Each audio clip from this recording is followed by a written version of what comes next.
How's it going, guys? My name is Zach with the Movie Castle, and today we're going to be talking about Day of the Dead, the TV series, a brand new TV show, Season 1, Episode 1, The Thing in the Hold.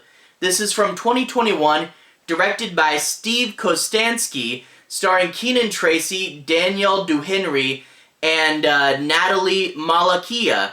This is, of course, based on the movie Day of the Dead, loosely based, Day of the Dead by George A. Romero. And really quickly on the movie, Day of the Dead is easily Romero's most underrated zombie movie. Everybody likes Night of the Living Dead, everybody likes Dawn of the Dead. Not enough people stick around for Part 3, Day of the Dead. Day of the Dead is so underrated and I really do love it. But the people who own the IP haven't had the best of luck.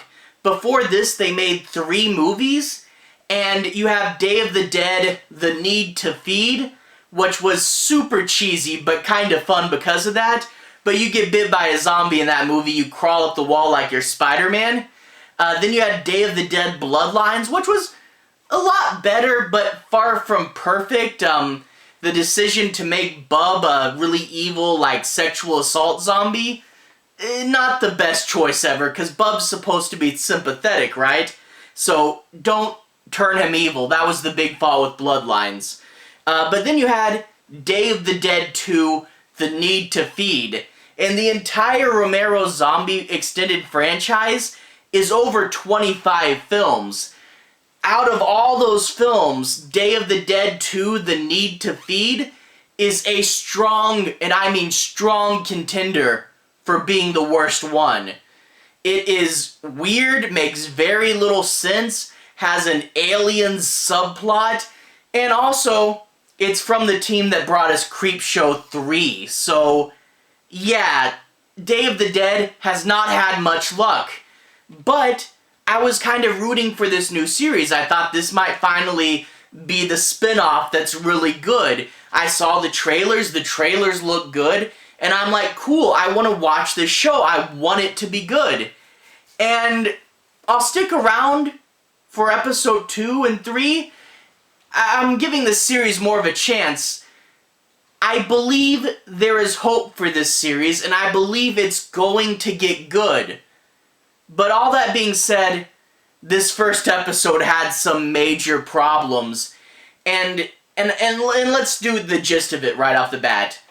The zombie stuff was good. I liked the zombie stuff. It was a little cheesy, it was fun, over the top, run around, fight zombies, pretty cool.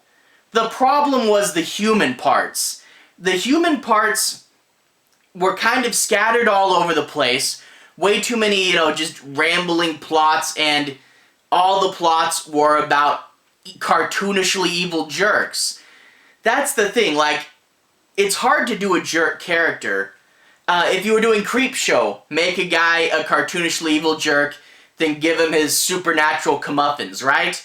But here, almost every single person in town is just cartoonishly evil. Outside of, like, 4 main characters, everyone else, bad, but not just bad, ridiculously bad person. And okay, so you want to do a story like that. Bigger than just all the characters being cartoonish is the fact that the show spends so much time on the evil characters, we don't really get to know our heroes too well. And you get some characters that look good. This lady who works in a funeral home, she looks like a good character. I would have said, hey, just make the entire show from her perspective. She's interesting.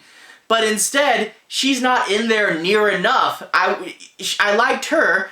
There's another guy who's supposed to be a main character. He spends most of the episode mowing a lawn. Just puttering around on a riding lawnmower. He does other things, but most of the episode's him just mowing. And I'm like, he's your main character and all he's doing is mowing. Yeah, there's payoff for that scene, but like, let us know him, let us understand who he is so I can root for him later, but the main characters, the heroes, are on such a back burner while we get all these evil people just doing cartoonishly evil things who am I supposed to root for? Who am I supposed to care about? They should have just said, hey, pick one main character. There's other characters too, but let's just follow the lady in the funeral home. Give us more of her backstory. Let us understand who she is. That's what the show should have been, but instead we're following so many evil jerks, and it kind of just loses the plot, you know? Speaking of the plot, let's just go ahead and dive right in. We open up with a sort of fast forward. There's a prologue segment. We get these two brothers. They wake up after a car wreck. They were trying to kill a zombie, and now zombies are all around them. It's a really fun run-and-gun segment. Get out of the car, fight zombies, try to survive.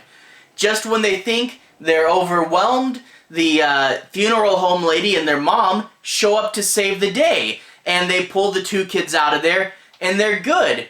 But then all of a sudden, one brother says, whoa, wait a minute, stop. There's Dad.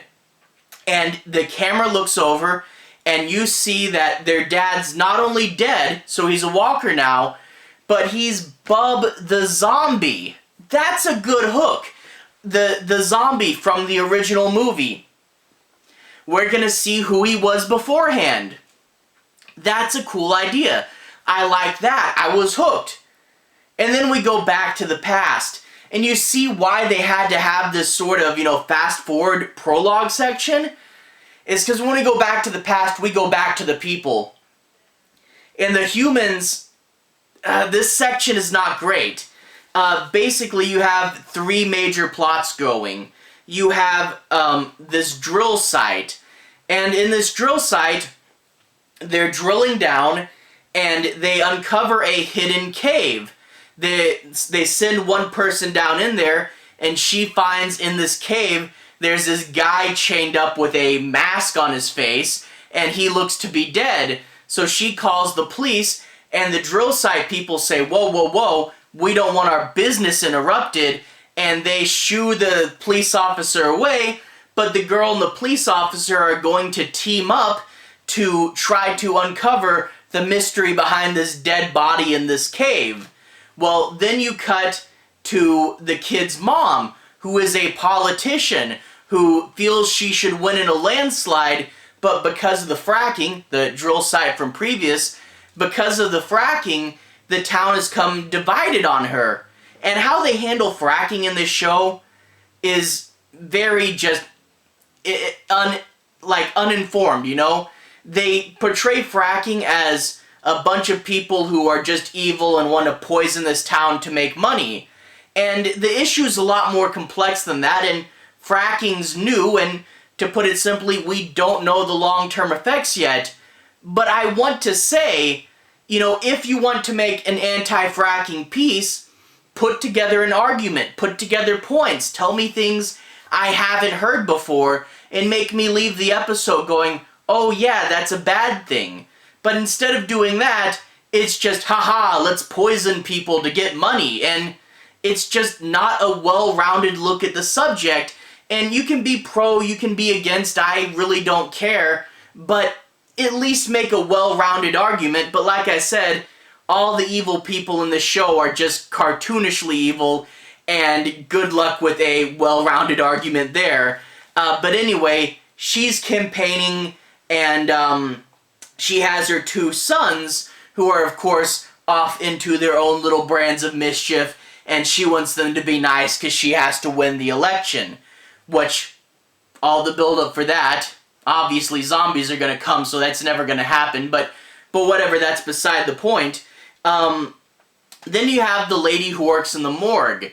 You don't know what exactly happened to her in her past, but she's on parole, and she is in AA. She's quit drinking. So she's there working in the morgue, and she seems to like her job. She's got kind of a cynicism behind her, so she doesn't mind working with dead bodies. And her boss says, hey, if you don't go on a date with me, I'm going to lie to your parole officer and get you put back in jail. Again, another one of this movie's cartoonishly evil people. And so, of course, she doesn't like that, but she's in a funeral home, she's arranging things, and she's, you know, running a lot of this by herself. And of course, the funeral home is going to be the first place that zombies will pop up in, right? So overall, she has the most character development. She's the most interesting character. She's put in the right place for the walkers to come out at her. I liked her. It should have just been that she's the clear main character and tell the story from her point of view. But of course, it's all spread all over the place in these 3 plots. Each of the plot has at least one cartoonishly evil person. And I felt like we didn't really get to know our main characters. You know, the young brothers from the prologue, they say they're going to be main characters. We didn't get to really know them either. And that's sort of the thing, is this show focused so much on making sure we knew the bad guys were evil that we don't even know the good guys. And the good guys seem like good characters. I want to know them. Give them more screen time and let us know who they are. And that's really the big problem with this. But there's also several little things, so many things that don't quite add up or don't quite seem like real life, that it makes you kind of go, wait, what? And that's sort of the thing, the sort of breaking the illusion that is a movie, you know? Like the guy when he's mowing, there's clearly a bag attachment place. There's no bag on that. If we're gore fans, I think we can figure out why, but it's just one of those things like, there's supposed to be a bag there. Or when they're drilling but not using a drill bit? They're not using a drill bit, and the hole's about this big. Unless people need to go down it, then it gets to be about this big. So the hole grows when people need to go down there. And also, there's a hidden cave where they're drilling, yet they did no scanning? Okay, maybe I'm a bit of a drill nerd. Okay, you would have scanned the location first. You would have known about this cave, is what I'm saying. But there's also things like a character is texting his dad, and there's no previous text. So is this the first time he's ever texted his father? There's just so many little things like that. You know, a character that's one of the good characters randomly gets angry and breaks someone's window, and you're like, whoa, why are you just getting so angry all of a sudden, buddy? You know, so there's just so many little things. You know, some guy gets made fun of for his cargo shorts. It's like, are cargo shorts funny? There's just so many weird little things where it almost feels like an alien wrote it, you know? And I just wish it added up a little better. But anyway, what I do want to say, though, is the zombie parts are fun. It's just the beginning and just towards the tail end of the episode. The zombie stuff is fun. It's a little cartoony. It's a little cheesy. Zombies popping out of their graves. Fun stuff like that. I like that. The human parts is where it suffered, but I think we've got those done with. I think episode 1 is primarily the sucky human plot. I think we're going to shove this aside, and I think episode 2 is going to be better. Or at least I hope it will. I'll stick around for at least episode 2. If it doesn't get better, I don't know how much longer I'll watch it, but I at least want to give it a second chance, you know? Anyway, I've talked long enough. The first episode is kind of a rough pilot, but I think this show has potential, is what I'm saying. Anyway, to everyone who's watched so far, thank you for watching. To everyone who's liked and subscribed, thank you. You really are helping the channel out. I'll put a relevant playlist at the bottom. This should be my Romero Zombies playlist. If you want to see those reviews for the other Day of the Dead movies, I have a review for Day of the Dead, Need to Feed, Bloodlines, and Day of the Dead 2. So if you want to hear a little bit more about those, they'll be in this playlist along with several other stuff.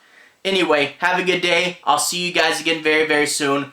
Relevant playlist on the bottom. Have a good day now.